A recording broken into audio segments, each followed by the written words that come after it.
Please stand for the Pledge of Allegiance and remain standing for a moment of silence. Stand, salute, pledge. I pledge allegiance to the flag of the United States of America and to the republic for which it stands, one nation, under God, indivisible, with liberty and justice for all. And now for a moment of silence. You may be seated.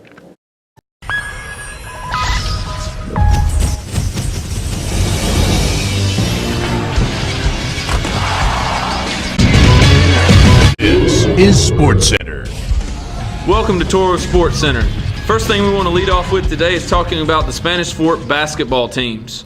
The Spanish Fort basketball teams, they played last night at Foley, and you'll get those results here in a little bit. But let's talk about their game from Tuesday night. Now, as I watched the girls' games, I saw that they were getting better over time. And I think that Coach Moore's doing a great job, and those girls are just going to get better as the year goes on, and we're going to see them get those victories a little bit later in the season. The guys' team, they won by 14, but I think if you asked Coach, I think Coach Daniels would be a little upset. What did he say at the end of the game, Pearson? We weren't hustling. We weren't on our game. Didn't run any plays, just rebounding. We just got out hustled.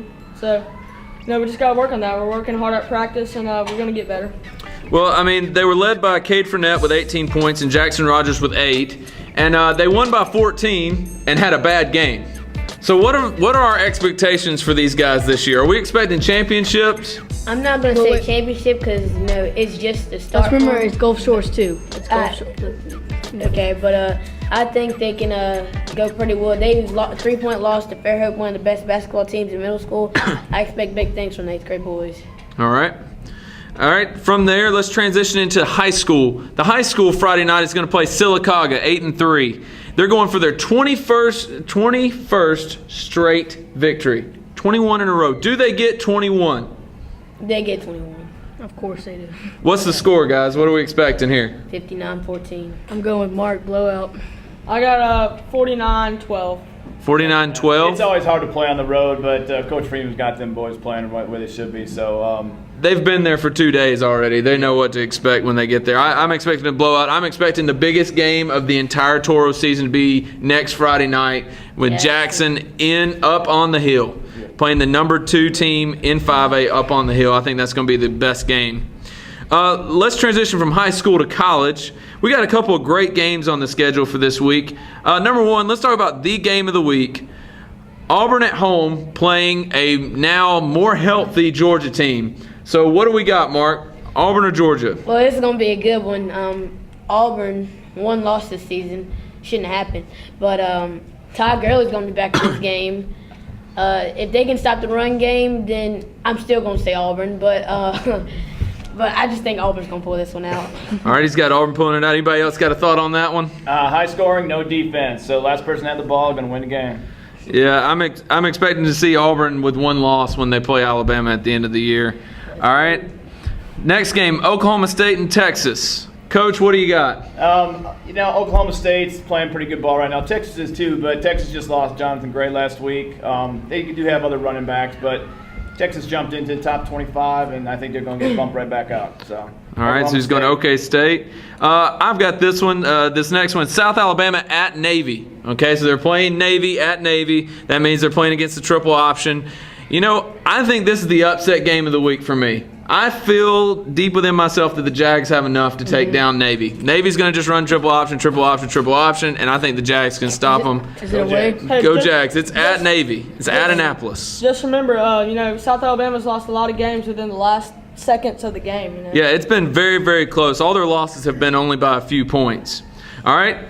The big number 1 Alabama Crimson Tide is playing at Mississippi State this weekend. So, Brock, what do we expect from this game? A blowout, and all I really got to say is roll Tide. Roll Tide. Blowout. All right.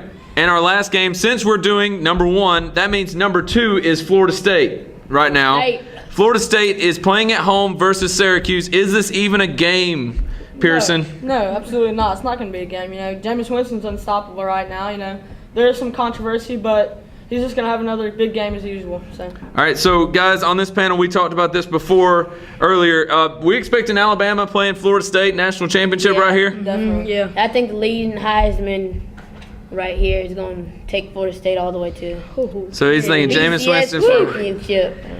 Stop right there. I think you're getting a little too ahead of yourself there, sir. But I'm on a bunch of Alabama. But all right, let's say if Alabama or Florida State doesn't make it in for whatever reason, we believe that they will. But if they don't, who has the better team to get in there? Ohio State or Baylor? Baylor.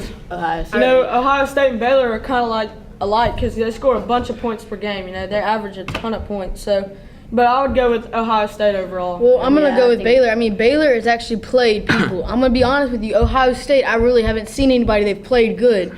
And Baylor still puts the same amount of point on teams that they actually besides, Go you know, with Ohio State. Ohio State. Baylor's a better team, but unfortunately they got to play a lot of big teams coming up. So if they can stay undefeated, 3 games away, or, I mean, I think they'll go. They have a few big games in their schedule, and then I heard Mark say that his Heisman candidate was Mr. Winston. Does anybody have another Heisman candidate in Johnny mind? Manziel.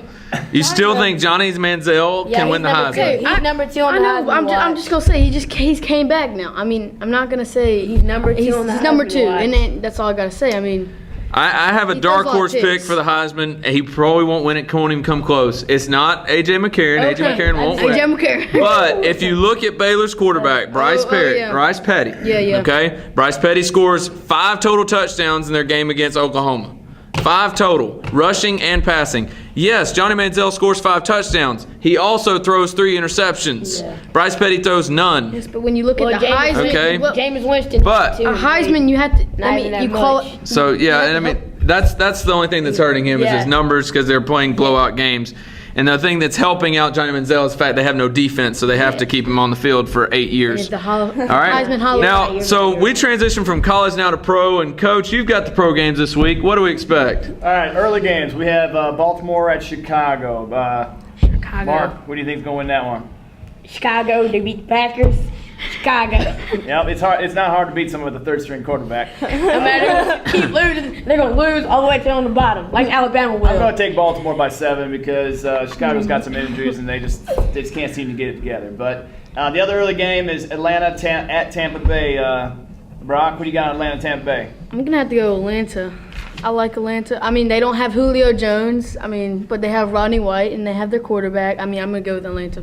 I'm going to jump on the bandwagon. Tampa Bay's playing good ball right now. They're at home. Okay. Atlanta's not playing good ball. I say Tampa Bay wins by a field goal. But you, I say the game isn't worth watching. You got 1-8 versus 3 and 6 or 4. Get your yard It's work not. done early. Just go do something That outside. way It'd you probably can be better. watch Better San yet. Francisco, New Orleans in the afternoon. Pearson, who you got San Francisco, New Orleans? That's a good one.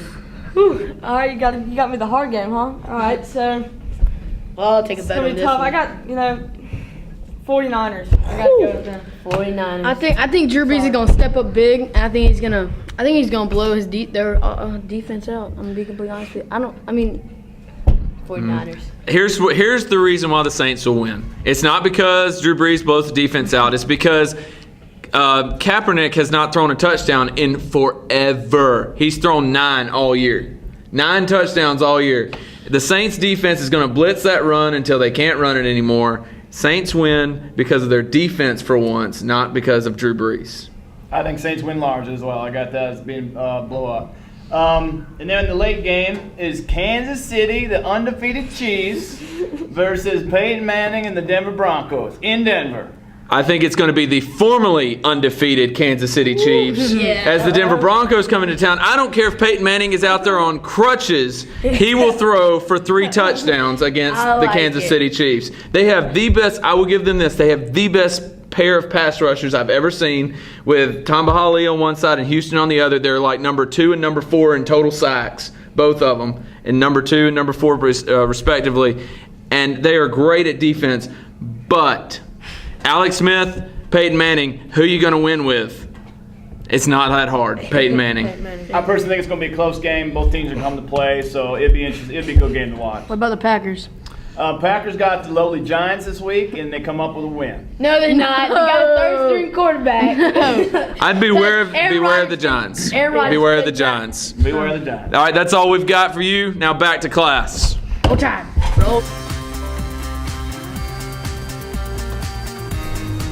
Hi, I'm Lindsay Daniel with today's lunch menu. Today we are having Crispitos, string cheese, kernel corn, broccoli, and fruit. Good morning, Spanish Fort Middle School. This is Brittany Norman with a few words of wisdom. Listen to these famous words spoken by former President John F. Kennedy during his inaugural speech in 1961. Ask not what your country can do for you, ask what you can do for your country. So what can you do for your country? Ask a young person you can contribute in more ways than you may think. You can volunteer in your community and your school. You can help a neighbor who is ill or in need. You can write to the legislators about things that concern you. Just because you are young, don't ever think that you can't make a difference.